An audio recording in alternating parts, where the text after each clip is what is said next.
আসসালামু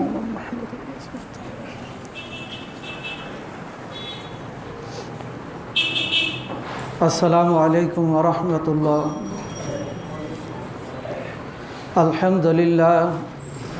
আলহামদুলিল্লাহ নাহমাদুহু ওয়া নাস্তাঈনুহু ওয়া নাস্তাগফিরুহু ওয়া নাউযু বিল্লাহি মিন শুরুরি আনফুসিনা ওয়া মিন সাইয়্যাতি আ'মালিনা। মান ইয়াহদিল্লাহু ফালা মুদিল্লা লাহু ওয়া মান ইউদ্লিলহু ফালা হাদিয়া লাহু। ونشهد أن لا إله إلا الله وحده لا شريك له ونشهد أن محمدا عبده ورسوله الذي أرسله بالحق بشيرا ونذيرا وداعيا إلى الله بإذنه وسراجا منيرا. فقد قال الله تعالى في كلامه المجيد والفرقانه الحميد: أعوذ بالله من الشيطان الرجيم. بسم الله الرحمن الرحيم. يا أيها الذين آمنوا كتب عليكم الصيام كما كتب على الذين من قبلكم لعلكم تتقون. সমস্ত গুণগান, সমস্ত তারিফ মহান পালনকর্তার জন্য, যিনি মাহে রমজানের প্রথম জুমায় জুমার সালাত আদায়ের জন্য মসজিদে আসার সুযোগ দান করেছেন। এই জন্য প্রভুর দরবারে শুকরিয়া আদায় করি, আলহামদুলিল্লাহ। দরুদ ও সালাম বর্ষিত হোক প্রিয় নবী, বিশ্ব নবী মুহাম্মদ রাসূলুল্লাহ সাল্লাল্লাহু আলাইহি ওয়াসাল্লামের প্রতি। আজকের জুমার মসজিদে উপস্থিত সম্মানিত শ্রদ্ধাভাজন মুসল্লিয়ান ইকরাম, আমি আপনাদের সামনে সূরা বাকারার একটি আয়াত পাঠ করেছি। এই আয়াতকে সামনে রেখেই সিয়ামের উপরে দু চারটি কথা আলোচনা করব। আমা তৌফিক ইল্লা বিল্লাহ। আমরা মহান আল্লাহ তাআলার আবারও শুকরিয়া জানাই, যিনি আমাদেরকে জীবিত রেখেছেন, সুস্থ রেখেছেন, মাহে রমজানে সিয়াম পালনের সুযোগ করে দিয়েছেন। সেই জন্য মহান আল্লাহ তাআলার শুকরিয়া আবারও আদায় করি, আলহামদুলিল্লাহ। বিশ্বনবী মুহাম্মদ রাসূলুল্লাহ সাল্লাল্লাহু আলাইহি ওয়াসাল্লাম বলেছেন, সৌভাগ্যবান ওই ব্যক্তি যে রমজান মাস পেয়ে নিজের জীবনের গুনাহগুলোকে, পাপগুলোকে মোচন করে নিতে পারল। সেই ব্যক্তি সৌভাগ্যবান। আর রসুল বলেছেন, যে ব্যক্তি রমজান মাস পেল তার পাপের বোঝাগুলোকে নামিয়ে ফেলতে পারল না, পাপ মোচন করে নিতে পারল না, রসুল সাল্লাল্লাহু আলাইহি সাল্লাম বলেছেন সে বড় হতভাগা, সে বড় কপাল পড়া। আরও বলেছেন, যে ব্যক্তি তার বাবা মাকে জীবিত পেল, বাবা মাকে পাওয়ার পরেও তাদের সেবা করে মহান আল্লাহ তাআলা সন্তুষ্টি অর্জন করতে পারল না, সে বড় হতভাগা। আর যে ব্যক্তি রাসূল সাল্লাল্লাহু আলাইহি ওয়াসাল্লামের নাম শোনার পর, আমরা যখনই হযরত মুহাম্মদ সাল্লাল্লাহু আলাইহি ওয়াসাল্লাম নাম শুনব, নবীর নাম শুনব, আমরা সংক্ষিপ্ত দরুদ সাল্লাল্লাহু আলাইহি ওয়াসাল্লাম অথবা আল্লাহুম্মা সাল্লি আলাইহি, এই দরুদগুলো রসুলের উপর পড়ব। রসুল বলছেন, যে ব্যক্তি আমার নাম শোনার পর দরুদ পড়ল না, অলসতা করাই হোক, কৃপণতা করাই হোক, অমনোযোগী হয়েই হোক, আল্লাহ রসুল বলেছেন সে বড় হতভাগা। রমজান মাস পাওয়ার পর নিজের পাপ মোচন করে নিতে পারল না, বাবা মা পাওয়ার পরেও তাদের সেবা করে মহান আল্লাহ তাআলা সন্তুষ্টি অর্জন করে নিতে পারল না। রসুলের নাম শোনার পরে মুখ দিয়ে রসুলের উপর দরুদ পাঠ করলেন না। আল্লাহ রসুল বলেছেন আল্লাহ তাআলা এই 3 ব্যক্তির ধ্বংস কামনা করেছেন, আমিও সেখানে সমর্থন করেছি। তাই আমরা এই 3টা বিষয়ে সজাগ থাকব, এই 3টা বিষয়ে আমরা গুরুত্ব দিব।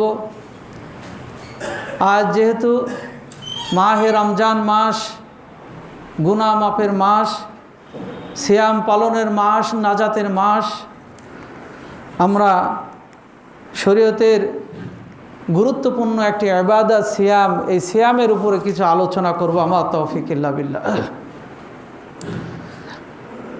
আল্লাহ বলছেন ইয়া আইয়ুহাল্লাযীনা আমানু, হে ঈমানদারগণ, হে বিশ্বাসীগণ, কুতিবা আলাইকুমুস সিয়াম, তোমাদের উপরে সিয়াম ফরজ করা হয়েছে, কামা কুতিবা আলাল্লাযীনা মিন ক্বাবলিকুম, যেমন সিয়াম ফরজ করা হয়েছিল তোমাদের পূর্ববর্তীদের উপর।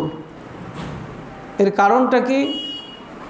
লাআল্লাকুম তাত্তাকুন, এই সিয়াম পালনের মধ্যে দিয়ে তোমরা খোদাভীতি অর্জন করতে পারো, মুত্তাকি হতে পারো।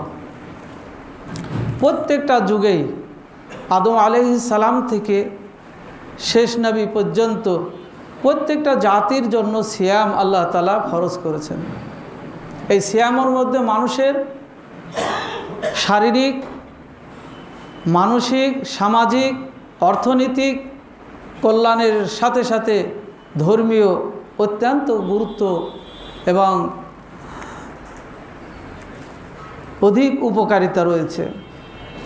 তাই প্রত্যেকটা জাতির জন্য আল্লাহ সিয়াম পালন ফরজ করেছিলেন। তবে সিয়ামের পদ্ধতিগত কম বেশি ছিল। এই বিষয়গুলো নিয়ে ইনশাআল্লাহ আলোচনা হবে।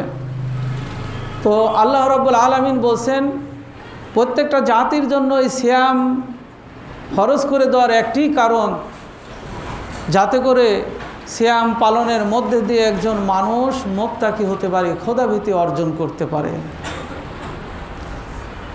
একজন মানুষের মধ্যে আল্লাহর ভয়, একজন মানুষ যখন মুত্তাকি হয়ে যাবে, তার দ্বারা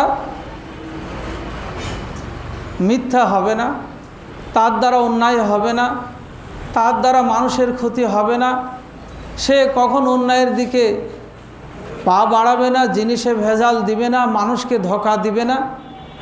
এটাই হলো সিয়াম মানুষকে মুত্তাকি বানিয়ে দেয়। একজন মানুষ সিয়াম পালন করছি, যদি মিথ্যা পরিহার করতে পারি, অন্যায় থেকে নিজেকে, পাপ থেকে, নিষিদ্ধ কাজ থেকে নিজেকে বিরত রাখতে পারি, তবে আমার আপনার জন্য সিয়াম পালন সার্থক হবে। সিয়াম পালন করছি, মিথ্যা বলছি, অন্যায় করছি, জিনিসে ভেজাল দিচ্ছি, সুদ ঘুষ খাচ্ছি, পাপের সাথে জড়িয়ে আছি, তিনি সিয়াম পালনকারী হিসাবে আল্লাহর কাছে পরিগণিত হবেন না। আমার ভাইরা, আল্লাহ তাআলা পবিত্র কোরআনে এই ইবাদতকে সিয়াম বলে আখ্যায়িত করেছেন। আমরা আমাদের কাছে এই সিয়াম রোজা বলে আমরা জানি, বা রোজা বলেও আমরা অনেকে পরিচয় দিই। সিয়াম আর রোজা একটু বলতে চাই। সিয়াম শব্দ আরবি, এর এক বচন সিয়াম, বহু বচন সওম।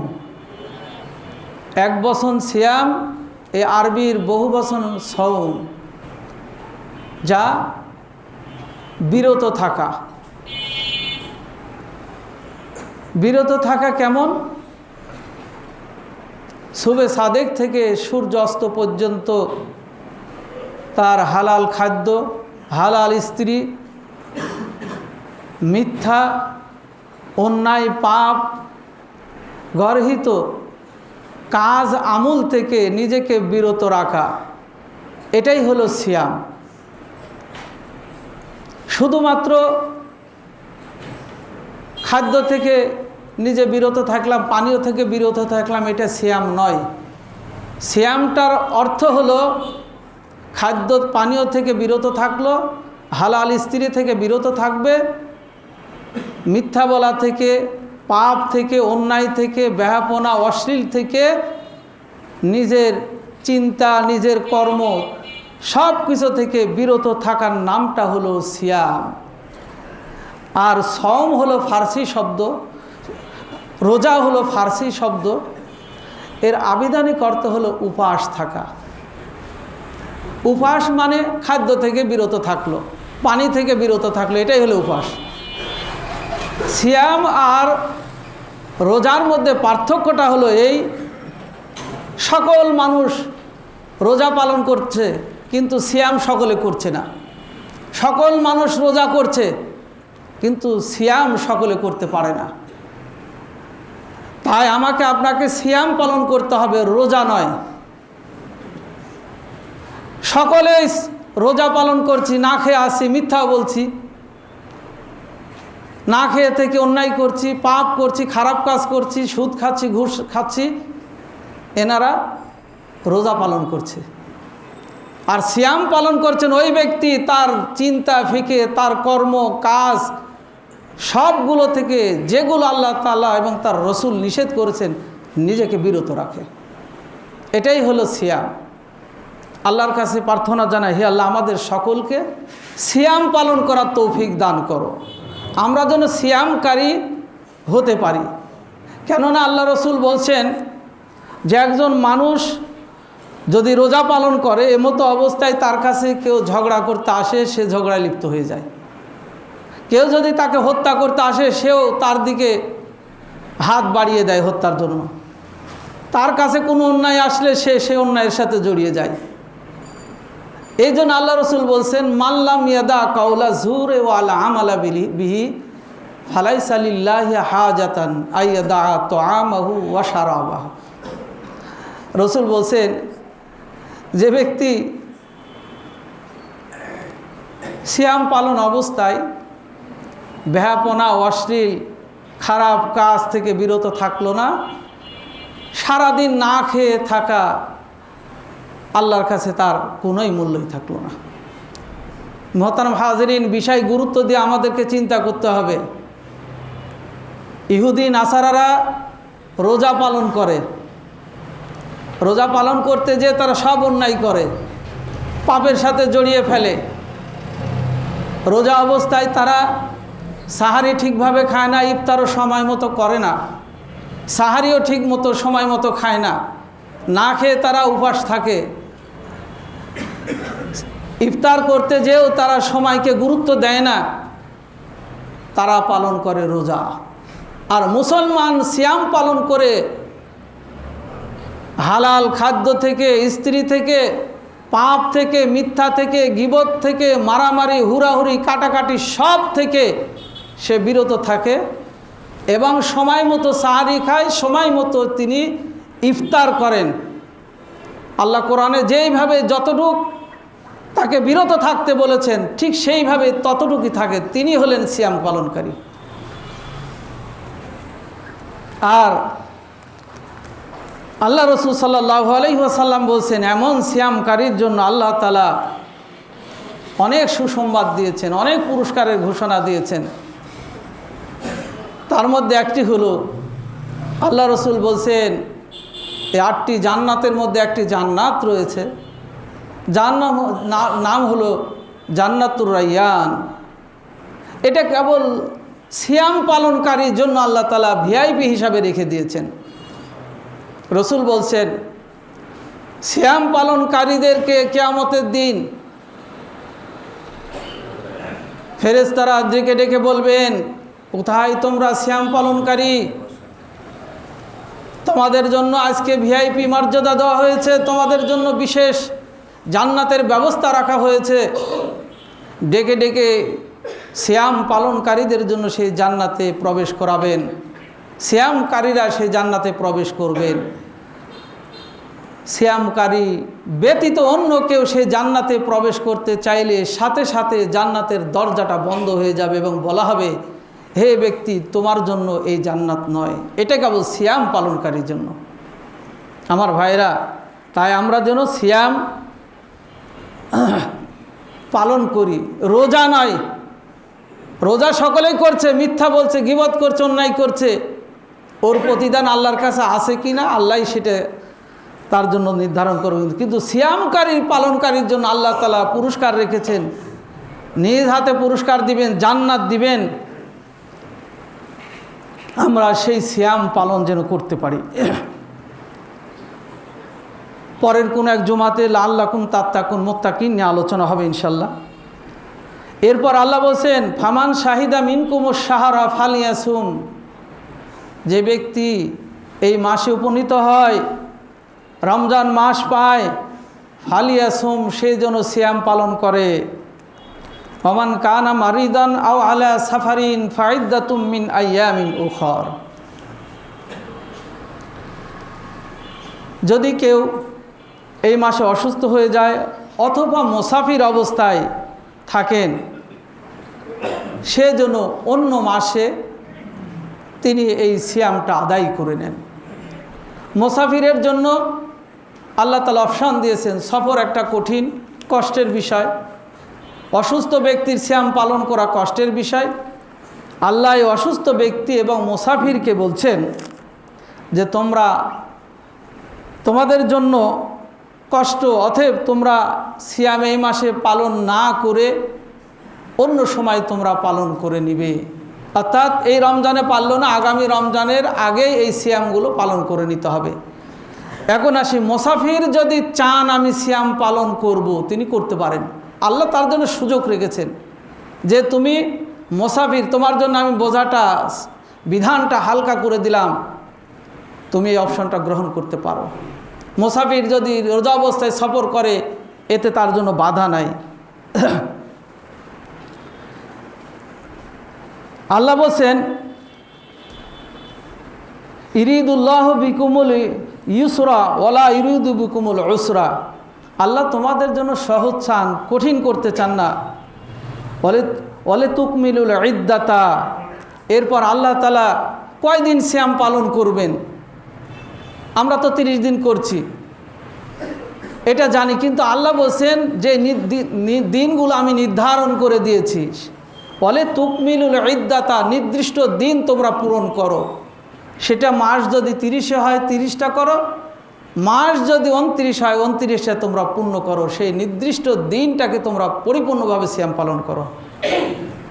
বলে তুকাব্বিরুল্লাহ, আর তোমরা সেই সময় সিয়াম পালন অবস্থায় সেই মাসে বলে তুকাব্বিরুল্লাহ, আল্লাহর মহত্ব বরত্ব প্রকাশ করো। কিভাবে মহত্ব বরত্ব প্রকাশ করছি বা করব? ইফতার করছেন, বিসমিল্লাহ বলে ইফতার করলেন, ইফতার শেষ করে জাহাবাজ জামা ওয়াবতাল্লাতিল উরুকু ওয়া সাবাতাল আজর ইনশাআল্লাহ। আপনি আসতেছেন সালাতে, ফরজ সালাত বাদে আপনি অধিক তাকবীর দিচ্ছেন, অধিক তাসবিহ তাহলিল করছেন, কোরআন তেলাওয়াত করছেন, বলে তুকাব্বিরুল্লাহ, এগুলো সব মহান আল্লাহ তাআলার বরত্ব মহত্ব প্রকাশ করছেন। আল্লাহর তাসবিহ তাহলিল আলা মা হাদাকুম, যাতে করে আল্লাহ তোমাদেরকে হেদায়েত দান করতে পারেন। হেদায়েত বলতে শুধুমাত্র কোনো একটি অংশ পালন করে হেদায়েত নাই। হেদায়েত হলো মাথা থেকে পা পর্যন্ত ব্যক্তিগত, পারিবারিক, সামাজিক, রাষ্ট্রীয়, অর্থনৈতিক প্রত্যেকটা ক্ষেত্রে তিনি আল্লাহ এবং আল্লাহ রসুলের বিধান অনুযায়ী চলার সুযোগ পেয়ে যাবেন। শুধু দাড়ি রাখলাম, হেদায়েতপ্রাপ্ত হয়ে গেলাম, অত 5 ওয়াক্ত সালাত আদায় করলাম, হেদায়েতপ্রাপ্ত হয়ে গেলাম, কোনো একটি সংগঠনের সাথে জড়িয়ে পড়লাম, হেদায়েতপ্রাপ্ত হয়ে গেলাম, না, এটা নয়। তার ব্যক্তিগত জীবনে প্রত্যেকটা ক্ষেত্রে উঠতে বসতে কোরআন সুন্নাহর বাইরে কিছু নয়, পারিবারিক জীবনে কোরআন সুন্নাহর বাইরে কিছু নয়, সামাজিক জীবনে, অর্থনৈতিক জীবনে প্রত্যেকটা ক্ষেত্রে তিনি সেই পথ অনুসরণ করার সুযোগ পেয়ে তিনি হেদায়েত প্রাপ্ত হবেন। আল্লাহ বলছেন এই তাকবীর, এই জিকির, এই মহত্ব বরত্ব, এই ইবাদত তোমাদেরকে আল্লাহর বিশেষ অনুগ্রহে তোমাদেরকে হেদায়েত প্রাপ্ত, তোমরা হেদায়েত প্রাপ্ত হতে পারবে। ওয়ালা আল্লাকুম তাশকুরুন, এই হেদায়েত প্রাপ্ত হওয়ার পর তোমরা শুকরিয়া আদায় করবে, হে আল্লাহ তুমি আমাকে সঠিক পথ দেখিয়ে আমার জীবন ধন্য করেছো, আমার পরকাল ভালো করেছো। ওয়ালা আল্লাকুম তাশকুরুন, তোমরা আল্লাহর শুকরিয়া যাতে করে আদায় করতে পারো। মুহতারাম হাজিরিন, পূর্বের জামানার সিয়াম পালন কঠিন হয়ে যাচ্ছিল।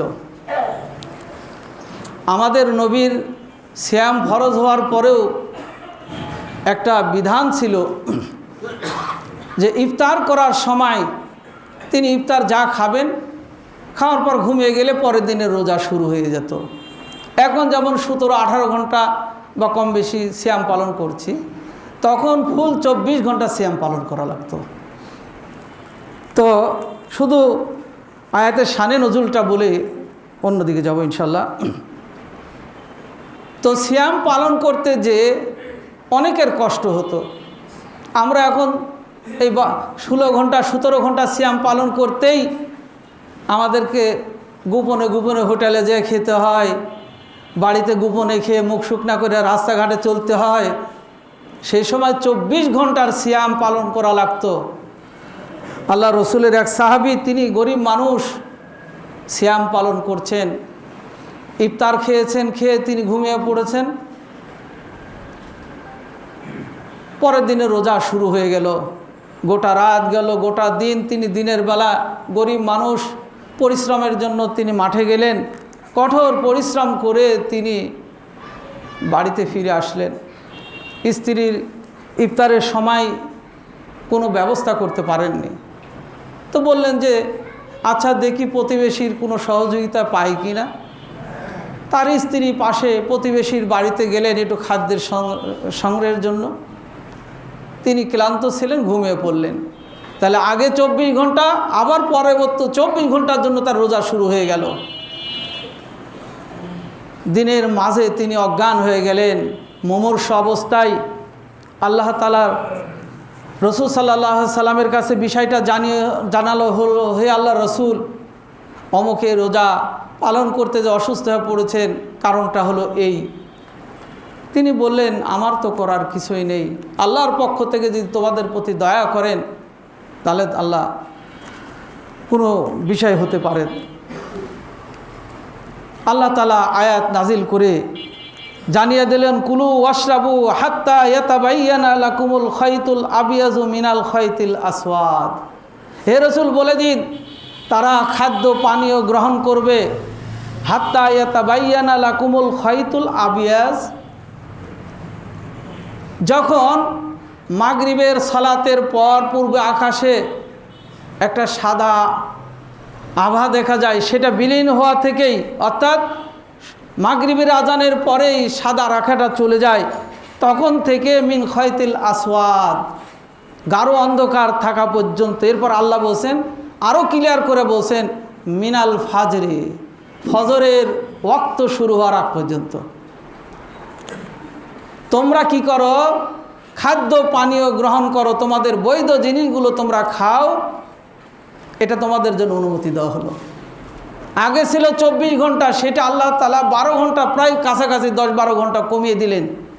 বলে দিলেন যে সূর্য অস্ত যাওয়ার পর সাদা আভা থেকে শুরু করে গাঢ় অন্ধকার, অর্থাৎ ফজরের আগ পর্যন্ত তোমরা খানা পিনা করো, এটা তোমাদের জন্য বৈধ, এটা তোমাদের জন্য কোনো বাধা নেই।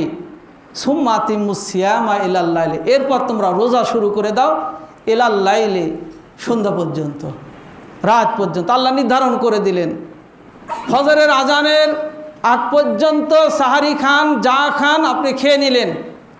তখন থেকে আতিম্মুস সিয়ামা ইলাল লাইল, সিয়াম শুরু করে দাও কোন পর্যন্ত, ইলাল লাইল, রাতের প্রথম অংশ পর্যন্ত। মুহতারাম হাজিরিন, আল্লাহ তাআলা বিধানটা সহজ করে দিলেন আমাদের জন্য। এরপরও যদি আমরা এই 24 ঘন্টার রোজা পালনে যে সওয়াব পাবো, এই 16-17 ঘন্টার সিয়াম পালন করে আল্লাহ তাআলা সেই পরিমাণ সওয়াবও আমাকে আপনাকে দান করবেন। বলুন সুবহানাল্লাহ। হয়তো মনে করবেন যে কাজ কম করলে লেবারকে পেমেন্ট কম দেওয়া হয়, মানে ছোট করলে তার দাম কমে যায়। আল্লাহ আমার আপনার জন্য সময় কমিয়ে দিয়েছেন, পরিশ্রম কমিয়ে দিয়েছেন, সম্মানে মর্যাদায় সওয়াবে আল্লাহ তাআলা কোনো ঘাটতি রাখেননি। বলুন সুবহানাল্লাহ।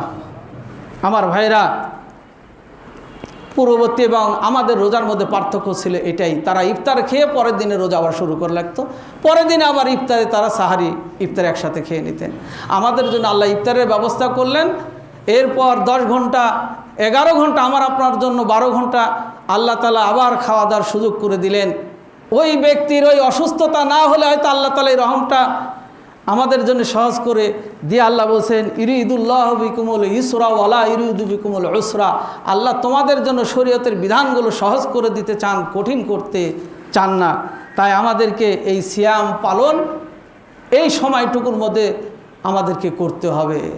মোহতারাম হাজিরিন, এই জন্য আল্লাহ রসুল আরও ক্লিয়ার করে বলেছেন, তোমরা এই সিয়াম পালনের জন্য সাহারি খাবে, এর মধ্যে বরকত রয়েছে। সাহারি আমাদের এবং ইহুদিদের মধ্যে সিয়ামের পার্থক্যটা রসুল বলে দিলেন। মুসলমানদের ইফতার এবং সাহারি এই সিয়ামে থাকে, কিন্তু ইহুদিদের তাদের অপশন, কেউ করলে করবে, না করলে না করবে, করলেও তাদের সময় টাইম কিছুই ঠিক থাকে না। আমাদের এবং ইহুদিদের মধ্যে পার্থক্য হলো সাহারি এবং ইফতার। তাই ইফতার এবং সাহারি যথাসময়ে খাওয়াটা হলো সুন্নাত। আমি গত জুমায়ও বলেছি, আপনি সাহারি খাবেন সর্বশেষ সময় 10 মিনিট আছে, আপনার খাওয়ার সময় যতটুকু লাগবে ঠিক ওই রকম সময় আগে আপনি শুরু করে, যেমন আজকে সাহারির শেষ সময় 5টা 20-এ ছিল, আপনার যদি 10 মিনিট লাগে 10-এ শুরু করেন, 20 মিনিট লাগলে আপনি 5টায় শুরু করেন, কিন্তু আগে খেয়ে ঘুমিয়ে যাবেন। এবং আমার আপনার সমাজে আরও কিছু প্রথা চালু হয়েছে। দুঃখের বিষয়, রাসূল সাল্লাল্লাহু আলাইহি ওয়াসাল্লামের সুন্নাতগুলোকে পরিহার করে বিজাতিদের চিন্তা ফিকির আমার আপনার মধ্যে ধারণ করছি। রাসূল সাল্লাল্লাহু আলাইহি ওয়াসাল্লাম শেষ সময় ইফতার খেতে বলেছেন, আমার আপনার মাথায় মগজ দিয়েছে 5, 7, 10 মিনিট আগে ইফতার। আল্লাহ রসুল বলেছেন সাহারি শেষ সময় খেতে হবে, আমার আপনার সাহারি শেষ করাচ্ছে 5 মিনিট, 7 মিনিট, 10 মিনিট আগে সাইরেন বাজিয়ে। রসুল যেটা বলছেন তার বিপরীত কিছু করলেই আমরা মনে হয় শান্তি পাই। এটাই আমাদের মধ্যে বিষয়টা বিরাজ করছে। কে কিভাবে আমাকে আমার আপনার মাথা ধোলাই করে দিচ্ছে, সেটাকে আমি ধারণ করছি। আমার রসুল কি বলেছেন, ইসলাম কি বলেছেন, সেটা আমি ধারণ করছি না। রসুল এখানে সাহারি শেষ মুহূর্তে খেতে বলেছেন, এটা আগে খেয়ে শেষ করছি, সাইরেন আগে বাজিয়ে দিয়ে ইফতার সাহারি খাওয়া বন্ধ করে দিচ্ছে। রসুল বলছেন ইফতার করো তাড়াতাড়িতে। এই জায়গায় আবার কি করছি, এখানে আরেকটা বুদ্ধি ঢুকিয়ে দিয়ে 2 মিনিট 5 মিনিট পরে আবার ইফতার করানো হচ্ছে। মুসলমানকে বিভক্ত করার এটাই কারণ। হানাফি, মালিকি, শাফি, মাযহাবি, অমুক তমকে বিভক্ত করা বিজাতিদের, এইগুলোও সরল রসুলের হাদিস থেকে যদি মুসলমানদেরকে দূরে নিয়ে যেতে পারে, তাহলে এদেরকে ঘায়েল করা সহজ হয়ে যাবে। আর রসুল বলছেন, আপনি একটা সুন্নাত পালন করতে যে সকল জাতি একদিকে হবে, আপনি একা একটার উপর প্রতিষ্ঠিত থাকবেন, নাসরুল্লাহ, আল্লাহর বিজয় আপনার কাছে আসবে। এবং রসুল বলছেন, একটি হারিয়ে যাওয়া সুন্নাতকে কেউ যদি আমল করে, তাহলে তিনি কি হবেন, একটা শহীদের মর্যাদা পাবেন। তাহলে সাহারি শেষ সময় খাওয়া সুন্নাত, ইফতার তাড়াতাড়ি খাওয়া সুন্নাত। রসুল বলছেন যত তাড়াতাড়ি ইফতার করা হবে, আমার উম্মতরা ততদিন কল্যাণের উপর থাকবেন। এই আমার আপনার সমাজে যে ভ্রান্ত আকিদা, ভ্রান্ত মতবাদগুলো আছে, এগুলো পরিহার করতে হবে। বিশেষভাবে মা বোনরা দেখা যায় রান্নার সময় ইফতারের আগ মুহূর্তে রান্না করছেন, আর হয়তো 5 মিনিটে শেষ হবে, তিনি মনে করছেন 5 মিনিট শেষ করে আমি ইফতারটা করি। কোনো ভাই একটা কাজ করছেন, একটা কাস্টমার আসছে, একটা জিনিস মেপে দিতে আরও 2-4 মিনিট লাগবে, তিনি বলছেন এটা দিয়ে আমি ইফতার করি। এটা ইসলাম না। ইসলাম বলে দিয়েছে ওয়া আতিম্মুস সিয়ামা ইলাল লাইল। আল্লাহ বলে দিয়েছেন তুমি ওয়া আতিম্মুস সিয়ামা ইলাল লাইল সুম্মা আতিম্মুস সিয়ামা ইলাল লাইল। ফজর থেকে সূর্য অস্ত এই সময়টা হলো সিয়াম। ইহুদিরা রোজা থাকতো, রোজা পালন করে তারা ইফতার 10 মিনিট 5 মিনিট কখনো আগে পরে ভাতের ইফতার করতো, অত তাদের সময় কোনো তাদের কাছে বিষয় ছিল না। আমাদের মধ্যে যেন ওই ইহুদি নাসারা বিজাতিদের রোজা যেন না ঢুকে পড়ে, আমরা সিয়াম পালন করব। মোহতারাম হাজিরিন, একটু আরও কিছু কথা বলতে হয়। বিশ্বনবী মুহাম্মদ রাসূলুল্লাহ সাহারি খাওয়ার আগেই হযরত আব্দুল্লাহ ইবনে উম্মে মাকতুম বলছেন, আমি যখনই রমজান মাস এতো আল্লাহ রসুল বলে দিতেন, হে বেলাল তুমি সাহারির আজান দিবে, হে উম্মে মাকতুম তুমি ফজরের আজান দিবে। আমি সারাটি মাস ফজরের আজান দিতাম, হযরতে বেলাল তিনি সাহারির আজান দিতেন। সাহারিতে আজান না দিয়ে আমরা সাইলেন্ট বাজাই, বাঁশি বাজাই। সাহারির সময় হয়ে গেছে, 5 মিনিট বাকি আছে, 10 মিনিট বাকি আছে, মা বোনেরা তাড়াতাড়ি উঠেন, ভাত রান্না করতে হবে, আপনারা ঘুম থেকে উঠেন। কত রকম কথা, কেউ বা গান, কেউ বা কেরাত, কেউ বা এই ডাকছে, কেউ বা সাইলেন্ট বাজাচ্ছে। ইসলাম কি বলেছে এটি? আল্লাহ রসুল বলছেন মুসলমানরা যখন সাহারি খাবে তার আগে আজান দিবে, অর্থাৎ হযরত বেলালের আজানে তারা সাহারি খাবে, এটা দেওয়া সুন্নাত। প্রত্যেকটা মসজিদে সাহারির আজান চালু করতে আমার আপনার আপত্তি কেন? সাইলেন্ট বাজাতে, ইহুদি নাসারাদের সাইলেন্ট বাজাতে আমার আপনার জন্য আপত্তি হয় না, ইসলামের আজান চালু করতে আমার আপনার আপত্তি কেন? বেলাল আজান দিলে তোমরা সাহারি খাওয়া বন্ধ করে দাও। কারণটা কি? রসুল কেন এটা বলেছেন আমাকে আপনাকে একটু ভাবতে হবে। বিশ্বনবী একজন খালি ধর্ম প্রচারক নয়, তিনি একজন বিজ্ঞানী ছিলেন, তিনি একজন চিকিৎসা বিজ্ঞানী ছিলেন। আমরা জানি রসুল সাল্লাল্লাহু আলাইহি সাল্লাম যখন মক্কা থেকে মদিনায় চলে গেলেন, পারস্য অঞ্চল ছিল ডাক্তারদের আনাগোনা, তো তারা মনে করলো মুসলমানদের মধ্যে তো কোনো ডাক্তার নাই, তাই মদিনায় যদি আমরা চেম্বার খুলি সেখানে রুগী পাবো। তারা সেখানে গেলেন, পারস্যের কিছু ডাক্তার যা চেম্বার খুলে বসে থাকলেন, কিন্তু রুগী আসে না। দীর্ঘদিন থাকার পর তারা রসুলের সাহাবীদেরকে জিজ্ঞাসা করলেন, আচ্ছা তোমাদের কি রোগ হয় না? আমরা তো চেম্বার খুলে নিয়ে লস প্রজেক্টে বসে আছি, কারণটা কি? তারা বললেন আমাদের নবী শিক্ষা দিয়েছেন যখন তোমরা খাদ্য গ্রহণ করবে পেটটাকে 3 ভাগ করবে, 1 ভাগ খাদ্য গ্রহণ করবে, 1 ভাগ পানি, 1 ভাগ খালি রাখবে, এবং খাওয়ার পর তোমরা প্লেটগুলো চেটে খাবে, যেই ভাতটা পড়ে যায় তোমরা তুলে খাবে, উঠিয়ে খাবে, তাহলে তোমাদের ওই ভাতটা স্বাস্থ্যের জন্য সবচেয়ে বেশি উপকারী, সেটা শয়তান তোমাদের প্লেট থেকে দূরে সরিয়ে দেয়, তুমি খাবে, তাহলে তোমরা সুস্থ থাকবে। সাহাবীরাই আমল শুরু করে দিলেন, দেওয়ার কারণে তাদের শরীরে আর রোগ আসে না, অর্থাৎ রোগাক্রান্ত হন না, ডাক্তারের কাছে যাওয়ার প্রয়োজন হয় না। তিনি বললেন আমাদের নবী যেটা শিক্ষা দিয়েছেন সেটা আমরা অনুসরণ করার কারণে আমাদের আর রোগ বলা হয় না। বলুন সুবহানাল্লাহ। আজান কেন দিতে বললেন? আমার এই কথা হলো এটাই, আমরা জানি শয়তানের কাছে সবচেয়ে বেশি কষ্টের বিষয় হলো আজান। আপনারা দেখবেন যখন আজান হয় কুকুর ঘাউ ঘাউ ঘাউ ঘাউ করে শব্দ করে। আজান দিলে কোনো মন পর্দা না করলে মাথায় কাপড়টা তুলিয়ে দেন। আজান দিলে কোনো মানুষ যদি কোনো নিশাতে থাকেন তাও বিরত দেয়, আজান হচ্ছে, যদিও বা হারাম খাচ্ছে, যদিও বা বেপরদায় চলছে। কেন? আল্লাহ রসুল বলছেন যখন আজান দেওয়া হয় শয়তান আজানের ধ্বনি সহ্য করতে পারে না, সে এত দূরে চলে যায়, এমনকি সে কুকুরের পিছনের রাস্তা দিয়ে সে কুকুরের মধ্যে প্রবেশের চেষ্টা করে, কুকুর তখন ঘাউ ঘাউ করতে থাকে। সে পাহাড় পর্বত নদী নালা পাহাড় দিয়ে এমন জনপদে চলে যায় যেখানে আজানের ধ্বনি শোনা যায় না। তখন যে খারাপ কাজে আছে ভালো কাজ করার চেষ্টা করে, মাথায় কাপড় তুলে দেওয়ার চেষ্টা করে। যিনি নিষেধে আছেন তিনি সেটা বাদ দিয়ে বিরত দিচ্ছেন, যিনি বক্তব্যে আছেন তিনি সেটা শোনার চেষ্টা করছেন। একজন মানুষ শেষ রাতে ঘুমিয়ে থাকে, আল্লাহ রসুল বলছেন ভালো কাজ ফজরের সালাত হোক, তাহাজ্জুদের সালাত হোক, সাহারি হোক, এই খাওয়ার সময় শয়তান তার মধ্যে অলসতা ঢুকিয়ে দেয়। দেখবেন আপনি ফজরের জামাত ধরতে হবে, যদি 10-15-20 মিনিট আগে যদি আপনি আপনার ঘড়ির বন্ধ করে দেন, দেখবেন আর ফজরের জামাত পাবেন না। ওই সময় এমন অলসতা, এমন ঘুম চাপিয়ে যাবে আপনার কাছে। আল্লাহ রসুল বলছেন তোমরা সাহারিতে আজান দাও, তাহলে শয়তান পালিয়ে যাবে, ঘুমন্ত ব্যক্তিরা সহজে উঠে সাহারি খেতে পারবে। বলুন সুবহানাল্লাহ। ঘুমন্ত ব্যক্তি ঘুম থেকে উঠে সাহারি খাবে, তার উপর শয়তান ভর করতে পারবে না। এখন গবেষণা করে দেখা যাচ্ছে, এই দেখো লাইন ঠিক করো, খাদেমকে ডাক দাও, ঠিক করো, যখন সাহারির আজান দেওয়া হয়, সালাতের আজান দেওয়া হয়, শয়তান পালিয়ে যায়। জ্যাক চেঞ্জ করো, অন্য এটাতে দাও, হ্যাঁ মাইকে দাও। যখন সাহারির আজান দেওয়া হয়, শয়তান পালিয়ে যায়। একজন রোজাদার ঘুম থেকে সহজে উঠে তার সাহারি খেতে পারে। একজন রোজাদার বুঝে নেয় আমার এখন সাহারি খেতে হবে, সেই আজানের ধ্বনি থেকে সেই শিক্ষাটা নিয়ে নেয়। মহতারাম হাজিরিন, আমরা জানি রসুল সাল্লাল্লাহু আলাইহি ওয়াসাল্লাম বিজাতিদের এই যে সাইলেন্ট বাজানো, অমক তমক কথা বলে ডাকা, এটা ইসলামে কখনো বৈধ হতে পারে না। এগুলো সব মানব রচিত, বানানো, কোথায় থেকে এসেছে, ইসলামের এগুলো কিছু নয়। তাই এগুলো যারা করেন পরিহার করতে হবে, সাইলেন্ট পরিহার করতে হবে, আমাদের সুন্নাতের উপর আমল করতে হবে।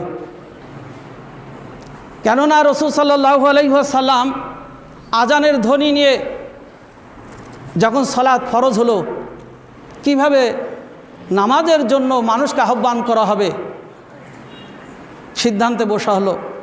সাহাবীরা সিদ্ধান্ত বসলেন।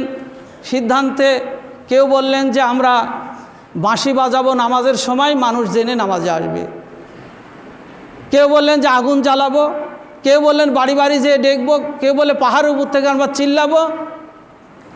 বিভিন্ন রকম মত আসলো। আব্দুল্লাহ ইবনে জায়েদ বলছেন সেদিনের সিদ্ধান্ত মুলতবি দিয়ে আমরা চলে গেলাম, রাত্রিতে ঘুমিয়ে গেলাম। আল্লাহ রসুল সহ যারা সিদ্ধান্তে ছিলেন সকলেই রাত্রে একটি স্বপ্ন দেখলেন। স্বপ্নটা কি ছিল? এক ব্যক্তি কিছু ঘণ্টা নিয়ে, কিছু বাঁশি নিয়ে, কিছু খড়ি নিয়ে যাচ্ছেন। তো ঘুমন্ত ব্যক্তি আব্দুল্লাহ ইবনে জায়েদ বলছেন যে আমি ওই ব্যক্তির কাছে বললাম যে আপনার এই বাঁশিটা কি বিক্রয় করবেন, আপনার এই সিঙ্গাটা বিক্রি করবেন, আমরা এটা আজানের সময় অর্থাৎ নামাজের সময় বাজিয়ে মানুষকে একত্র করে জামাতের সাথে সালাত আদায় করব। তো যাই হোক, তার কাছে যেই জিনিসগুলো ছিল তিনি প্রত্যেকটাই তার কাছ থেকে ক্রয় করতে চাইলেন। তিনি বললেন, তিনি বর্ণনা করছেন যে আমি যখন তার কাছে বাঁশি চাইলাম, তিনি বললেন তোমরা বাঁশি কী করবে, এটা ইহুদিদের, তোমরা এটা ব্যবহার করো না। তুমি খড়ি কী করবে, আগুন জ্বালাবে, এটা অগ্নিপূজকদের ব্যাপার, তোমরা এটা করো না। তুমি ঢোল বাজাবে, এটা বিজাতিদের কাজ, তুমি এটা করো না, বরং তোমাকে আমি উত্তম একটা বাক্য শিক্ষা দিচ্ছি। তখন তিনি স্বপ্নের মাধ্যমে ওই আগন্তুক ব্যক্তি শিক্ষা দিলেন, আল্লাহর পক্ষ থেকে সেটা ফেরেশতা ছিলেন, শিক্ষা দিলেন।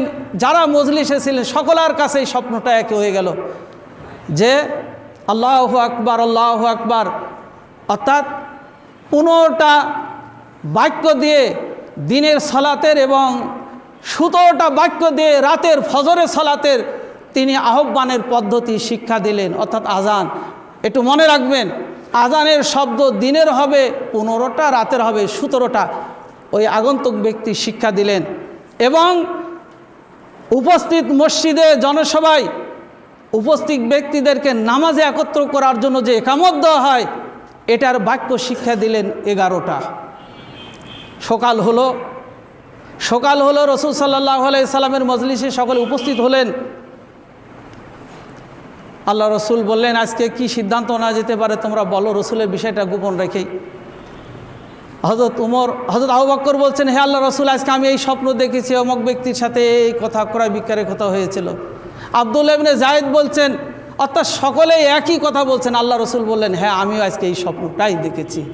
এরপর রসুল সাল্লাল্লাহু আলাইহি সাল্লাম বেলালকে ডেকে, বেলাল রাদিয়াল্লাহুকে দিনের আজানের জন্য 15টা বাক্য শিক্ষা দিলেন।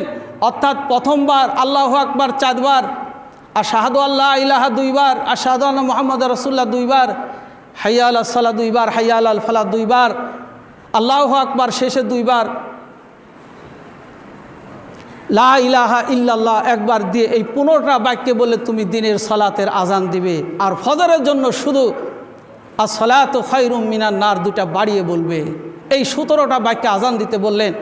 একামতের বাক্য দিতে বললেন যে প্রথমে আল্লাহু আকবার 2 বার, আল্লাহু আকবার, আল্লাহু আকবার, আশহাদু আল্লা ইলাহা ইল্লা আকবার, আশহাদু আন্না মুহাম্মাদুর রাসূলুল্লাহ আকবার, হাইয়া আলাস সালাহ, হাইয়া আলাল ফালাহ, কদ কামাতিস সালাহ 2 বার, আল্লাহু আকবার লা ইলাহা ইল্লাল্লাহ, এই 11টা বাক্যে তিনি কি করলেন? একামতের জন্য হযরত বেলালকে শিক্ষা দিলেন। বলুন সুবহানাল্লাহ। তাহলে ইহুদিদের বাঁশি ইসলাম সমর্থন করেনি, আল্লাহ পছন্দ করেননি, এই ইমানদার মুসলিমরা, রোজাদাররা কি করে পালন করে? যেটা ইসলামের নবী পছন্দ করলেন না, সিদ্ধান্ত আসলো না, আল্লাহর পক্ষ থেকে তাদেরকে জানিয়ে দেওয়া হলো, উত্তম বাক্য হলো, উত্তম আহ্বান হলো আজান, আমরা সেটা পরিহার করছি। মহতারাম হাজিরিন, আমাদের সমাজে যেগুলো প্রথা আছে সেগুলো পরিহার করতে হবে। ইসলামের যে নির্দেশনা রয়েছে, পদ্ধতি, সেটাকে অনুসরণ করতে হবে। এবং আর একটা মজার যেটা বিষয় হলো, আমরা আজান এবং একামতের শব্দগুলো ওই 15টা দিয়ে ব্যবহার করি। ইসলাম এটাও বলেন নাই। আল্লাহ রসুল বেলালকে আজানের শব্দগুলো 2 বার করে শিক্ষা দিলেন, একামতের শব্দগুলো 1 বার করে 11টা শব্দে শিক্ষা দিলেন। আমরাও একামত শিখতে হবে, যেটা সঠিক সুন্দর রসুল শিক্ষা দিলেন বেলালকে, সেই একামতটাই আমাদেরকে শিখতে হবে। মোহতারাম হাজিরিন, আসি আমরা যেন উত্তম পন্থায় যেন রোজাদারকে ডাকার যেটা নিয়ম আছে সেটা ডাকি, উত্তম পন্থায় যেন আমরা সিয়াম পালন করি, উত্তম পন্থায় যেন আমরা আল্লাহ এবং আল্লাহ রসুলের বিধানগুলো পালন করি। আল্লাহ বলছেন, মান সামা রমাদানা ঈমানান ওয়া ইহতিসাবান গুফিরা লাহু মা তাকাদ্দামা মিন জামবিক, যে ব্যক্তি সওয়াবের আশায় ঈমান নিয়ে সিয়াম পালন করবে, আল্লাহ তাআলা তার পূর্বের সমস্ত গুনাহ মাফ করে দিবেন। বলুন সুবহানাল্লাহ। আসিয়ামু ওয়াল কুরআনু ইয়াশফাআনি লিল আবদি ইয়াউমাল কিয়ামাহ, কিয়ামতের দিন আল্লাহ বলছেন, আমরা আয়াতুল কুরসির মধ্যে পড়ে থাকি, মান যাল্লাযী ইয়াশফাউ ইনদাহু ইল্লা বিইজনিহি, সেই দিন কারো সুপারিশ করার সুযোগ থাকবে না, ইল্লা বিইজনিহি, আল্লাহ যাকে কেবল অনুমতিটা দিবেন। কিয়ামতের দিন আল্লাহর কাছে সুপারিশ করার ক্ষমতা কোনো পীরের নাই, কোনো আলেমের নাই, কোনো হাজির নাই, গাজীর নাই, মুলবির নাই, মুন্সির নাই, নেতার নাই। আল্লাহ বলছেন ইল্লা বিমা শাহ, আমি যখন যাকে অনুমতিটা দিব। মোহতারাম হাজিরিন, আল্লাহ বলছেন সেই মুসিবতের দিন, আসিয়ামু ওয়াল কুরআনু ইয়াশফাআনি লিল আবদি ইয়াউমাল কিয়ামা, কিয়ামতের দিন এই সিয়াম এবং কোরআনকে আল্লাহ অনুমতি দিবে, তুমি তো আর সিয়াম পালনকারীর জন্য কি বলতে চাও? সিয়াম বলবে, হে আল্লাহ, সে আমাকে পালন করেছে এমনভাবে যেইভাবে আপনার রসুল বলেছেন, হে আল্লাহ, আমি তার জন্য সুপারিশ করছি, তাকে জান্নাতের মেহমান বানিয়ে দিন। মোহতারাম হাজিরিন, আলোচনা পরে আবার হবে ইনশাল্লাহ। এই সিয়াম পালনের শারীরিক কী উপকারিতা রয়েছে, এরপর আরও কিছু বিষয় আছে, পর্যায়ক্রমে আলোচনা হবে ইনশাল্লাহ। আল্লাহ আমাদেরকে যেন সুন্দরভাবে সিয়াম পালন করে জান্নাতুর রায়্যানের অধিবাসী হওয়ার তৌফিক দান করুন। সিয়ামের মধ্যে যেগুলো বেদাত, যেগুলো সামাজিক প্রথা রয়েছে, সেগুলো বর্জন করে আমরা রোজা পালনকারী না, সিয়াম পালনকারী অন্তর্ভুক্ত হই। মহান আল্লাহ তাআলার কাছে সেই প্রার্থনা মোনাজাত রেখেই খুতবা শেষ করছি। বারাকাল্লাহু ওয়া লাকুম ফিল কোরআনিল আযীম। আলহামদুলিল্লাহ, আলহামদুলিল্লাহ ওয়া কাফা ওয়া সালামুন আলা ইবাদিহিল্লাযীনা ইসতাফা, আম্মা বা'দ, আউযু বিল্লাহি মিনাশ শাইতানির রাজীম, বিসমিল্লাহির রহমানির রহিম। ربنا ظلمنا أنفسنا وإن لم تغفر لنا وترحمنا لنكونن من الخاسرين. اللهم أعز الإسلام والمسلمين واخذل الكفرة المشركين. اللهم انصر من نصر دين محمد واجعلنا منهم، واخذل من خذل دين محمد ولا تجعلنا منهم. إن الله يأمر بالعدل والإحسان وإيتاء ذي القربى وينهى عن الفحشاء والمنكر والبغي يعظكم لعلكم تذكرون. ولذكر الله تعالى أولى وأعز وأذل وأتم وأهم وأكبر. قوموا إلى الصلاة.